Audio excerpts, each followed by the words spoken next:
जय हिंद बच्चों, कैसे हो? उम्मीद करते हैं आप लोग अच्छे होंगे।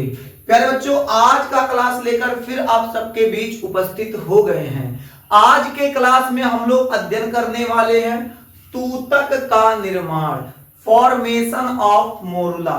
मेरे देश के नौजवान, आज हम लोग पढ़ेंगे तूतक का निर्माण।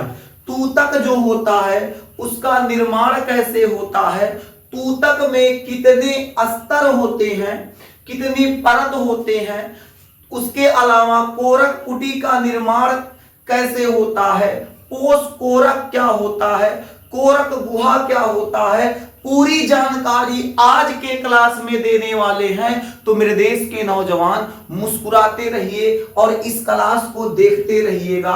आप अगर इस क्लास को अंत तक देख लेते हैं तो हम आपसे वादा करते हैं तूतक निर्माण में आपको किसी प्रकार की कोई समस्या नहीं होने वाली है। तो मेरे देश के नौजवान सबसे पहले तूतक का डिफिनेशन लिख लेते हैं, फिर आपको समझाते हैं तूतक क्या होता है। तो सबसे पहले आप नोट कीजिएगा, 16 कोरक खंडों से बनी गोल एवं ठोस संरचना को तूतक कहते हैं। क्या नोट करेंगे? लिखेंगे 16 कोरक खंडों से बनी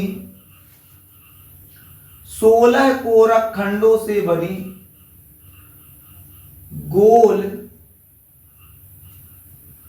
गोल एवं ठोस संरचना, गोल एवं ठोस संरचना को, गोल एवं ठोस संरचना को तूतक कहते हैं।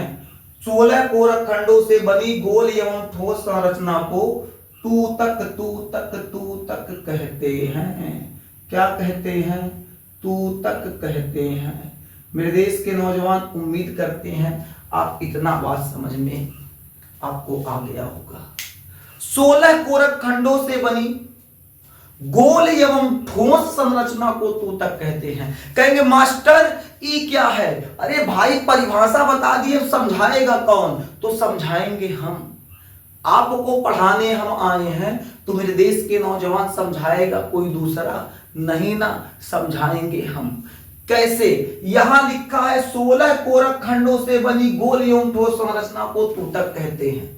कहेंगे इतना तो कोई दिक्कत नहीं, लेकिन समझा भी दीजिए। तो मेरे देश के नौजवान, आपको पता है जब नर युग्मक शुक्राणु मादा युग्मक अंडाणु दोनों मिलते हैं, ध्यान से समझिएगा, ई है नर युग्मक शुक्राणु, ई है मादा युग्मक अंडाणु, दोनों मिलेंगे तो फर्टिलाइजेशन अर्थात निषेचन होगा। निषेचन के पश्चात युग्मनज का निर्माण होता है। निषेचन जब होगा, निषेचन के पश्चात युग्मनज का निर्माण होगा। ये है बाबू युग्मनज, जाइगोट, युग्मनज। अब ये जो युग्मनज होता है 2n होता है। ये जो युग्मनज होता है 2n होता है। इस युग्मनज का बाबू समसूत्री विभाजन होगा। इस युग्मनज का समसूत्री विभाजन होगा। समसूत्री विभाजन, इसका क्या होगा? समसूत्री विभाजन होगा। जब इसका समसूत्री विभाजन होगा तो विभाजन के पश्चात ये 2 कोरक खंडों में बट जाएगा।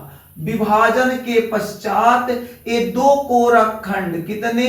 2 कोरक खंड, 2 कोरक खंड में टूट जाएगा। जब 2 कोरक खंड में टूट जाएगा, पुनः इनका समसूत्री विभाजन होगा। जब पुनः इनका समसूत्री विभाजन होगा तो विभाजन के पश्चात ये 4 कोरक खंडों में बट जाएंगे। कितना मेरे देश के नौजवान? तो 4 कोरक खंडों में बट जाएंगे।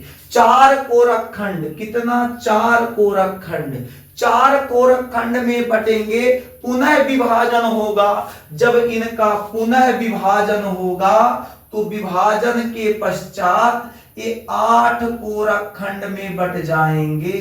कितने? 8 कोरक खंड में। ये कितने कोरक खंड में? तो 8 कोरक खंड में गिन लीजिएगा 1 2 3 4 5 6 7 8, ये 8 कोरक खंडों में बढ़ जाएंगे। यानी मेरे देश के नौजवान, ये जो युग्मनज है, ये जो युग्मनज है, इसका जब समसूत्री विभाजन होगा तो 2 कोरक खंडों का निर्माण करेगा। पुनः जब समसूत्री विभाजन होगा तो 4 कोरक खंड, 4 से फिर 8, 8 के बाद फिर विभाजन होगा, 8 के बाद फिर विभाजन होगा। जब फिर विभाजन होगा तो 16 कोरक खंड का निर्माण होगा। कितना कोरक खंड? 16 है।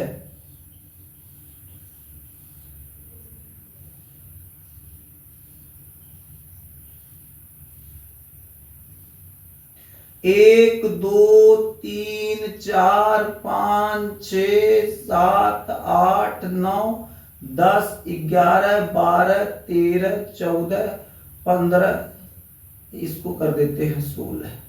कितना हो जाएगा? 16 कोरक खंड का निर्माण। जब 16 कोरक खंड का निर्माण होगा फिर विभाजन होगा। कहोगे मास्टर विभाजन पे विभाजन। जी बाबू, पुनः विभाजन होगा तो 32 कोरक खंड का निर्माण होगा। कितना मेरे देश के नौजवान? 32 कोरक खंड बना दे। देखो 1 2 3 4 5 6 7 8 9 10 11 12 13 14 15 16 17 18 19 20 21 22 23 24 25 26 27 28 29 30 31 32 हो गया। कितना हो गया? 32 कोरक खंड। ऐसे बना देते हैं मेरे देश के नौजवान। आप समझ जाइएगा कितने कोरक खंड हैं, तो 32 कोरक खंड हैं। कितने कोरक खंड हैं मेरे देश के अच्छे बच्चे? तो 32 कोरक खंड हैं। कितने? 32 कोरक खंड। अब कहेंगे सर इतना बात तो समझ में आ गया। जो युग्मनज था उसका समसूत्री विभाजन हुआ, 2 कोरक खंड का निर्माण हुआ, फिर 2 से फिर 4 हुआ, 4 से 8 हुआ, 8 से 16 हुआ। अब ध्यान से समझिएगा, ये जो युग्मनज था जब इसका समसूत्री विभाजन हुआ तो 2 कोरक खंडों का निर्माण हुआ। 2 से फिर क्या हुआ? 2 से फिर मेरे देश के नौजवान 4 कोरक खंडों का निर्माण हुआ। 4 से फिर 8 कोरक खंडों का, 8 से फिर 16 कोरक खंडों का। तो क्या लिखा गया है? 16 कोरक खंडों से बनी गोल एवं ठोस संरचना को। ये कितना कोरक खंड से बना है? तो 16 कोरक खंड। कैसी संरचना है? देखो मेरे देश के नौजवान, गोल संरचना है, इसके अलावा एक ठोस होगा। एक कैसी संरचना है? तो बाबू ये है गोल। कैसा है? गोल। एवं कैसा है? ठोस है। गोल है और ठोस है। यानी बाबू कह सकते हैं हम लोग, क्या कह सकते हैं? 16 कोरक खंडों से बनी गोल एवं ठोस संरचना को तूतक कहते हैं। 16 कोरक खंडों से बनी गोल एवं ठोस संरचना को तूतक कहते हैं। क्या कहते हैं? तूतक कहते हैं। उम्मीद करते हैं तूतक समझ में आ गया होगा। बोलिए मेरे देश के नौजवान, हम आपसे क्या कहते हैं? स्वस्थ रहिए, मस्त रहिए, मुस्कुराते रहिए, शानदार रहिए मेरे देश के नौजवान, और पढ़ाई करते रहिए। आपको बायोलॉजी में दिक्कत नहीं होगा, कि हमारा दावा है आपको बायोलॉजी में रत्ती भर भी समस्या नहीं होगा। पसीना में लथपथ है, पसीना लगातार आ रहा है, फिर भी बाबू पढ़ाना बंद नहीं करेंगे, लगातार पढ़ाएंगे। आपको इतना पढ़ा देंगे कि पेपर में 70 में 70 करके आप आएंगे। एक क्वेश्चन भी आपसे नहीं छूटेगा अगर बाबू आप क्लास लगातार देखते हैं। जो विद्यार्थी हैं इंटर का क्लास बाबू सुबह के 6 बजे सुबह के 6 बजे क्या होता है? अपलोड होता है। ये लाइव क्लास नहीं चलता है बाबू, रिकॉर्डेड होता है। लाइव के लिए अभी सुविधाएं नहीं है, इसलिए बाबू रिकॉर्डेड क्लास आपको दिया जाता है सुबह के 6 बजे। 6 से 6:10 के बीच आपको क्लास मिल जाएगा। तो मेरे देश के नौजवान 6 बजे सुबह आप हमारे चैनल से जुड़ जाइए। अगर आप कक्षा 12वीं में हैं, बेहतर बायोलॉजी पढ़ना चाहते हैं, जबरदस्त बायोलॉजी पढ़ना चाहते हैं, तो हमारे इस चैनल से जुड़ जाइए। आपको हम वादा करते हैं इस व्हाइट बोर्ड पर स्मार्ट बोर्ड की तरह एकदम बेहतर, आपको बेहतर पढ़ाएंगे, आपका बेहतर नोट्स बनवाएंगे। आपको किसी प्रकार के नोट्स की चिंता नहीं लेना है, नोट्स भी यहीं से बनाएंगे, कॉन्सेप्ट भी यहीं से क्लियर करेंगे। और मेरे देश के नौजवान, आप अगर यहां से नोट्स बना लिए, अच्छे से पढ़ लिए, फिर एग्जाम की इतनी औकात नहीं है कि आपसे एक क्वेश्चन छूट जाए। एग्जाम में जितना भी क्वेश्चन आएगा सब क्वेश्चन को लथेर के मारोगे, सब क्वेश्चन आपसे बनेगा, ये हमारा बाबू दावा है। याद रखिएगा, मेहनत से पढ़िए, जबरदस्त पढ़िए, आपको हम कहते हैं एक क्वेश्चन भी नहीं छूटेगा। तो मेरे देश के नौजवान, अब ये बताइए, क्या आपको तूतक का निर्माण समझ में आ गया? तूतक क्या होता है? तूतक क्या होता है? 16 कोरक खंडों से बनी गोल एवं ठोस संरचना को तूतक कहते हैं। अब आगे बढ़ते हैं, कुछ बातों पे हम लोग ध्यान देंगे। बातें क्या है मेरे देश के नौजवान? बातें क्या है? पहली बात ये है, ये जो तूतक होता है, तूतक का आकार युग्मनज के आकार के समान होता है। तूतक जो होगा, यहां देखिए जितना बड़ा युग्मनज, यहां थोड़ा छोटा बन गया, बनाने में हुआ है, आप ऐसा ना समझिएगा। युग्मनज का जो आकार होता है और जो तूतक का आकार होता है, दोनों का आकार क्या होगा? सेम होगा। यानी लिख सकते हैं हम लोग क्या, तूतक तूतक तूतक तूतक का आकार, तूतक का आकार युग्मनज, तूतक का आकार युग्मनज के समान होता है। तूतक का आकार युग्मनज के समान होता है। तो मेरे देश के नौजवान याद रखिएगा, तूतक का जो आकार है युग्मनज के समान होगा। यानी जितना बड़ा युग्मनज होगा उतना बड़ा ही तूतक होगा। दोनों का आकार सेम होता है। और एक गजब की बात बताते हैं, जब तूतक का निर्माण होता है, सुनिएगा, पहले ऐसे समझिए, जब निषेचन हो जाता है तो निषेचन के बाबू लगभग 6 दिन पश्चात, निषेचन के 6 दिन पश्चात तूतक गर्भाशय में आता है। देहाती में बच्चादानी कहा जाता है। यानी तूतकवा जब निर्मित होता है तो निषेचन के 6 दिन बाद बाबू बच्चादानी में आएगा। यानी हम लोग दूसरा पॉइंट नोट करेंगे, क्या नोट करेंगे? निषेचन के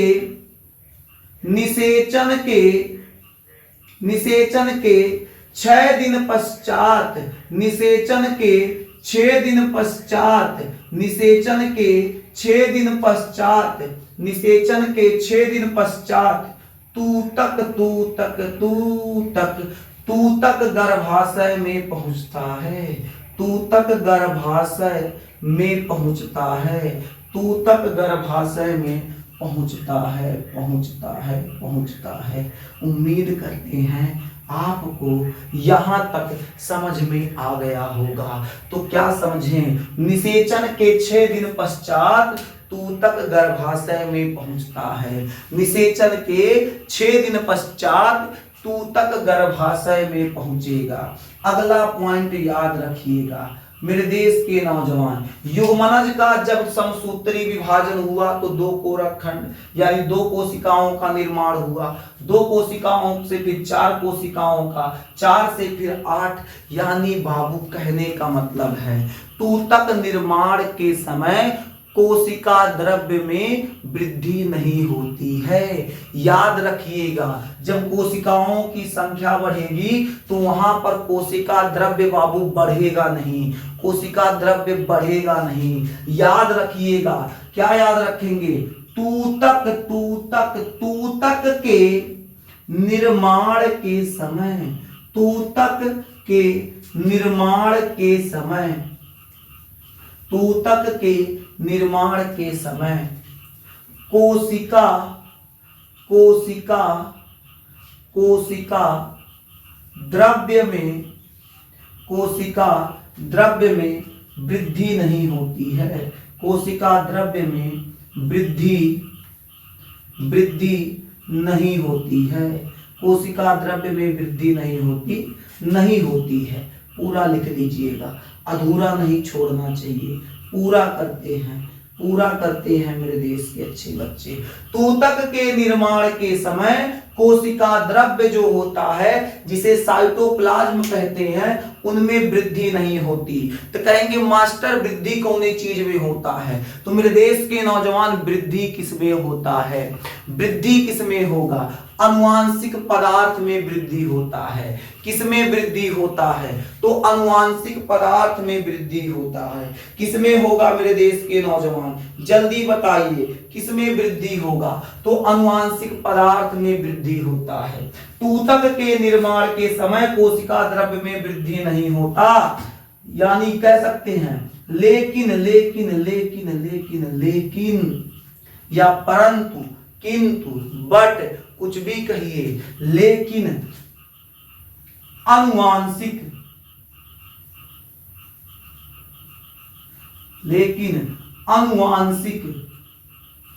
पदार्थ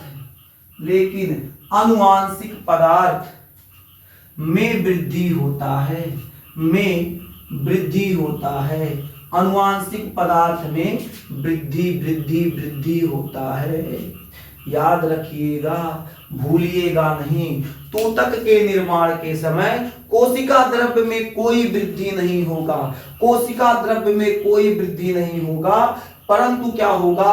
आनुवांशिक पदार्थ में क्या हो जाता है? वृद्धि हो जाता है। इतना बात याद रखिए, यहां तक आप नोट कर लीजिए, फिर इसके आगे आपको बता दिया जाए। पहले बाबू यहां तक नोट कीजिए, जल्दी कीजिए मेरे देश के अच्छे बच्चे।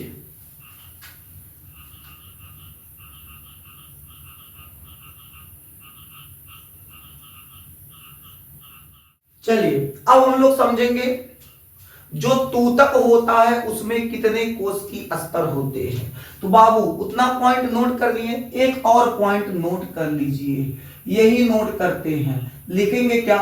तूतक में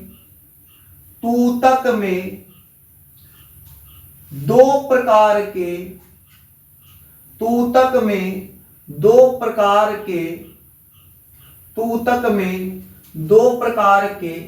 कोशिकीय स्तर होते हैं। तूतक में दो प्रकार के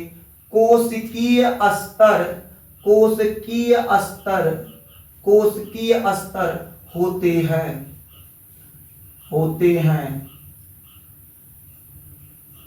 तूतक में दो प्रकार के कोशिकीय स्तर होते हैं। तूतक में दो प्रकार के कोशिकीय स्तर होते हैं। कितने? तो दो। जो तूतक होगा उसमें बाबू दो प्रकार का कोशिकीय स्तर होगा। जो सबसे पहला कोशिकीय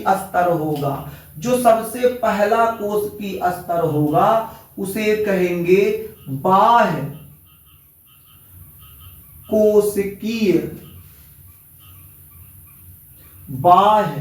कोशिकीय स्तर, और दूसरे वाले को कहेंगे भीतरी कह सकते हैं या आंतरिक कह सकते हैं। भीतरी कोशिकीय पिंड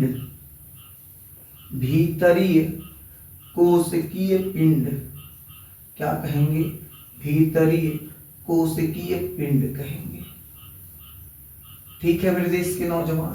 तो तूतक में दो प्रकार का स्तर पाया जाएगा। पहला हो जाएगा बाह्य कोशिकीय स्तर, जिसे हम लोग बाबू क्या कहेंगे? Outer cell layer.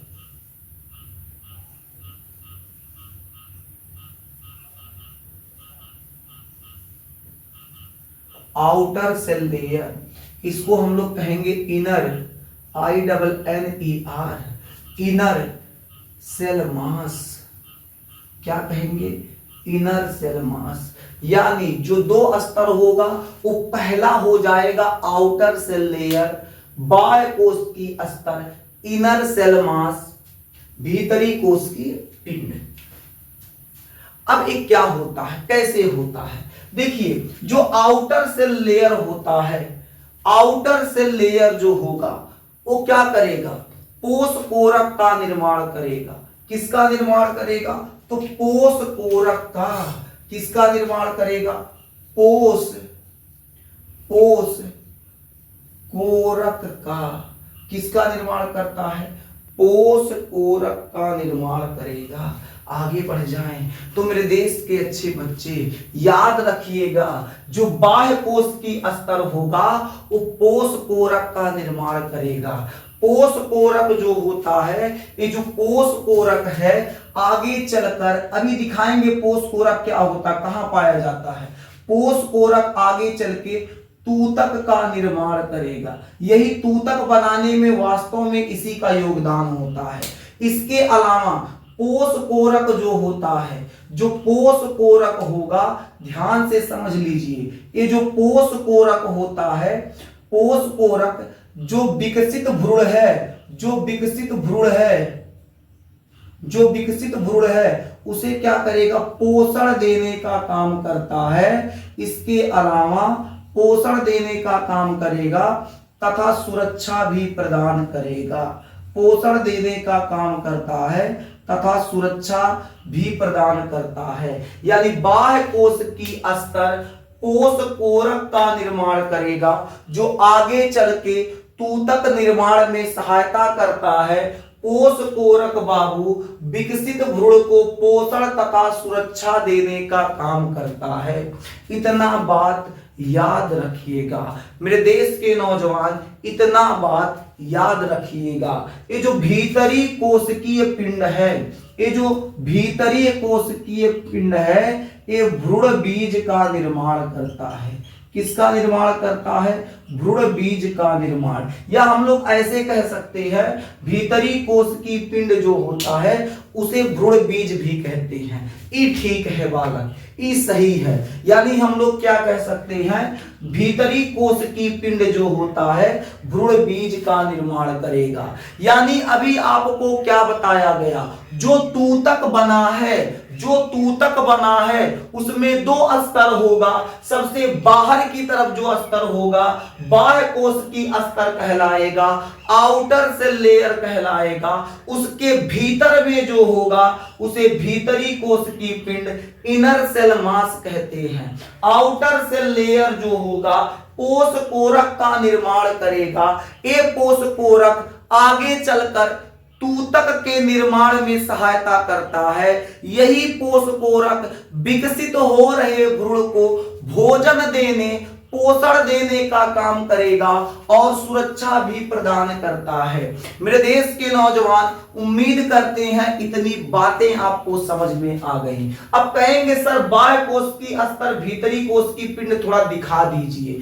आइए यहां देखिए मेरे देश के नौजवान, हम आपको एक संरचना दिखाते हैं, एक संरचना बना के समझाते हैं। इस संरचना में बाबू आप पूर्ण रूप से पूरा समझ जाएंगे। इस संरचना में आप पूरी तरह से अच्छी तरह से समझ जाएंगे कि बाबू ये जो पोषकोरक होता है, पोषकोरक जो होता है वो क्या होता है, बाह्य कोश की पिंड क्या हो जाएगा, बाह्य कोश की स्तर क्या होगा, भीतरी कोश की पिंड क्या हो जाएगा। पूरा बाबू इस डायग्राम के मदद से आप समझ जाएंगे। इस डायग्राम की सहायता से आप अच्छे से समझ जाएंगे। यहां देखिए मेरे देश के नौजवान, देखते रहिए, देखेंगे तो आपको डायग्राम भी बनाना आ जाएगा और अच्छे से समझ भी जाएंगे। बहुत आसान है बाबू, बहुत ज्यादा आसान है, बस थोड़ा सा मेहनत है बाबू, थोड़ा सा मेहनत है। अगर आप इसे ध्यान से समझेंगे, ध्यान से समझेंगे तो आपको समझ में आएगा। कुछ इस प्रकार से हम लोग डायग्राम पहले बना लेते हैं, फिर बनाने के उपरांत इस पर क्या करेंगे, चर्चा करेंगे। बनाने के पश्चात इसे हम लोग अच्छी तरीके से समझेंगे। पहले इसको बना लिया जाए तो उसके बाद फिर आपको समझाया जाए। ये देखिए, ये जो लेयर बना हुआ है इस परत को बाह्य कोश की स्तर कहेंगे। ये जो परत बना है इस परत को बाबू बाह्य कोश की स्तर कहेंगे। बाह्य कोश की अस्तर कहेंगे, बाह्य कोश की अस्तर कहेंगे। ये जो परत बना हुआ है इस परत को हम लोग बाह्य कोश की अस्तर कहते हैं। इसे हम लोग क्या कहेंगे, बाह्य कोश की अस्तर कहेंगे। इसे थोड़ा सा रंग देते हैं ताकि आपको अच्छे से समझ में आ जाए, आपको समझने में कोई कठिनाई ना हो और जो हमारा डायग्राम है वो थोड़ा सा अच्छा दिखे, बेहतर दिखे। और आप जब नोट्स बनाइएगा, जब आप नोट्स बनाइएगा मेरे देश के नौजवान, तो थोड़ा अच्छे से बनाइएगा, साफ बनाइएगा। ये नहीं कि उसी में जलेबी छान देंगे, गोज गाज के किनारे कर देंगे, अरे बनाना है इससे बना लेते हैं, कौन बड़ा पहाड़ टूट जा रहा है। ये सब नहीं बाबू, ये गंदा आदत होता है। जब भी अपना काम कीजिए पूरी तरह से ईमानदारी से कीजिए, बेहतर काम कीजिए। अगर आप बेहतर काम करेंगे तो बाबू रिजल्ट भी बेहतर आएगा, और जब रिजल्ट बेहतर आएगा उस समय आपको जो खुशी का अनुभव होगा आप कल्पना नहीं कर सकते हैं कि आप उस समय कितना खुश होंगे। इसलिए बेहतर रिजल्ट लाना है तो बेहतर पढ़ाई करना पड़ेगा, और बेहतर पढ़ाई तभी होगा जब आप बेहतर नोट्स बनाएंगे, और नोट्स बनेगा जब बेहतर तभी आपको पढ़ने में अच्छा लगेगा। गोज गाज देंगे उसी में लीप पोत देंगे तो पढ़ने में अच्छा नहीं लगेगा।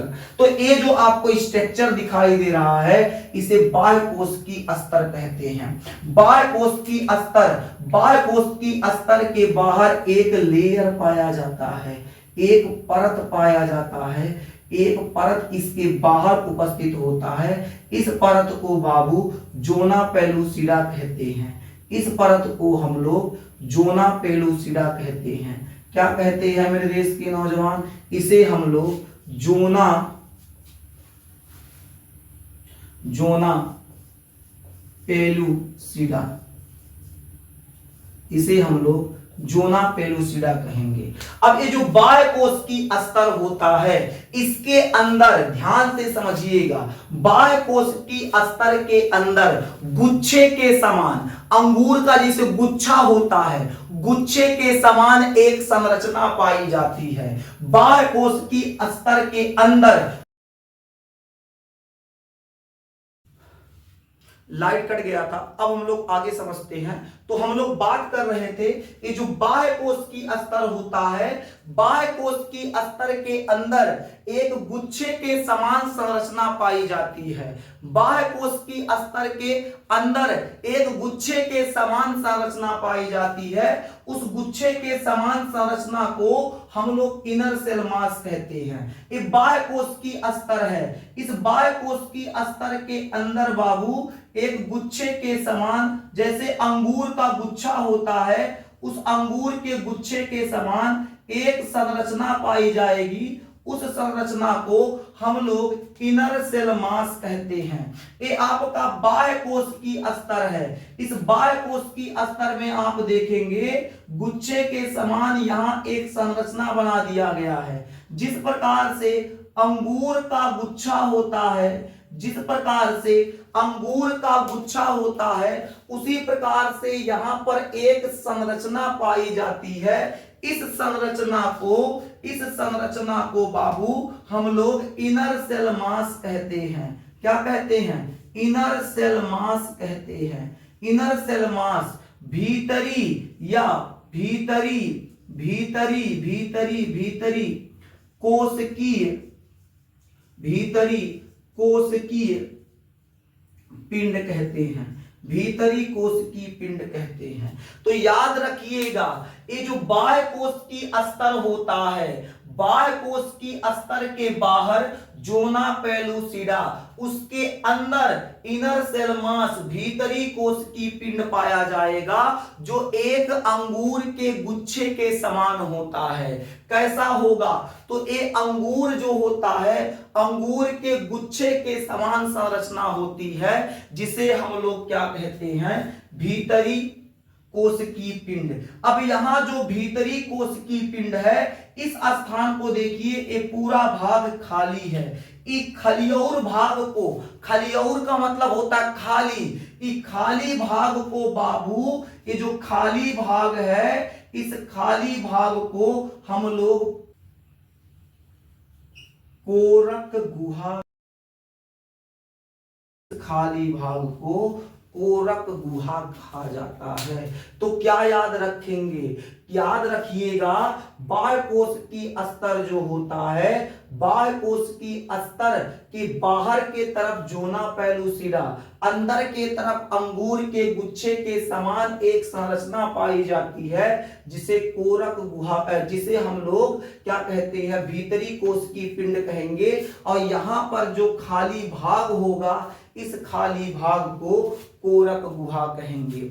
याद रखिएगा, ये आपका जो है, ये जो काले रंग से लाल रंग से बना हुआ है बाह्य कोश की अस्तर, हरे कलर से बना हुआ है जोना पेलुसिडा, अंगूर के गुच्छे के समान जो संरचना बनाया गया है भीतरी कोश की पिंड, ये जो खाली भाग है कोरक गुहा कहलाता है। क्या कहलाता है?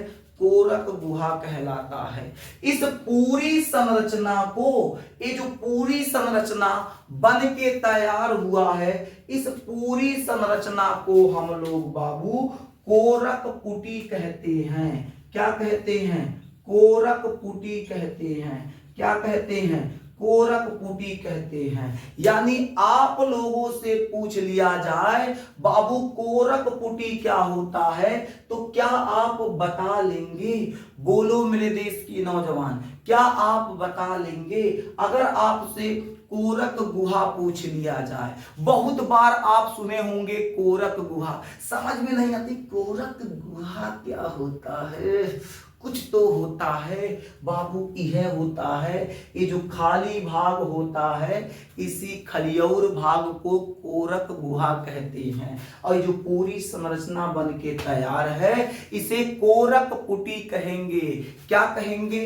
कोरक पुटी कहेंगे। मेरे देश के नौजवान, तो आज क्या पढ़ाया गया? अभी आपको बताया गया तूतक में दो प्रकार के कोश की अस्तर होते हैं। सबसे बाहर की तरफ बाह्य कोश की अस्तर, उसके अंदर की तरफ भीतरी कोश की पिंड। उसके बाद क्या बताया गया? जो बाह्य कोश की अस्तर होता है पोष कोरक का निर्माण करता है। पोष कोरक तूतक निर्माण में सहायता करता है।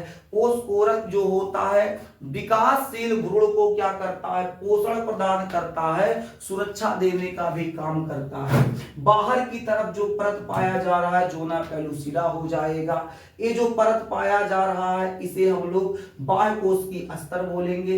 ये जो नीले रंग से अंगूर के गुच्छे की तरह दिखाई दे रहा है भीतरी कोश की पिंड कहा जाएगा। ये जो खाली भाग है इसे हम लोग कोरक गुहा कहेंगे। इस पूरी संरचना को कोरक पुटी कहा जाता है। उम्मीद करते हैं आप लोगों को बेहतर समझ में आ गया। अगर आपसे अब तूतक निर्माण पूछ लिया जाए या कोरक पुटी पूछ लिया जाए तो मेरे देश के नौजवान मुस्कुराते हुए आप जवाब दीजिएगा, बता दीजिएगा कोरक पुटी क्या होता है, तूतक निर्माण कैसे होता है। आज के लिए बस इतना ही, फिर मिलेंगे आपसे अगले क्लास में।